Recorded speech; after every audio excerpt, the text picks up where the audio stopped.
Ja a primera hora de la tarda ha començat la festa a les portes del Palau Sant Jordi, ambient animat per un acte que reivindica que es compleixi la llei. Els que han vingut diuen que ja n'hi ha prou. Que se n'adonin que això és un acte de justícia i que els papers s'han de tornar, és una cosa de justícia. I a dins, preparatius entre vestidors i a les grades. Comencen els parlaments, vídeos i la música que dona color a un acte que ha plegat més de 10.000 persones. Ja n'hi ha prou, si ens estan passant pel pito del sereno, i és que realment som un poble que volem els nostres papers aquí, no estem reclamant res que no sigui nostre.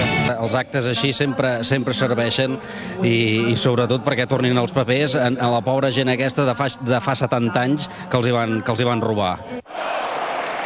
Josep Maria Terri Cabres ha llegit el manifest de la Comissió de la Dignitat.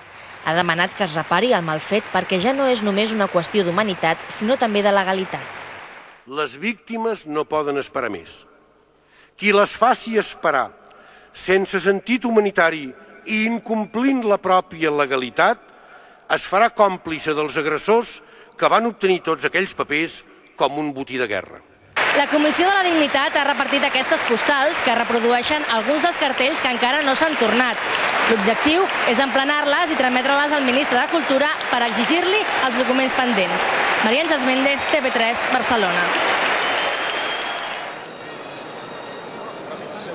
Entre el públic assistent a les primeres files hi havia representants de tots els partits polítics catalans, tret del Partit Popular i de Ciutadans, representants del govern, tots ells s'han adherit a aquesta petició de la Comissió de la Dignitat perquè es produeixi el retorn dels papers a Salamanca abans no acabi aquest any 2007.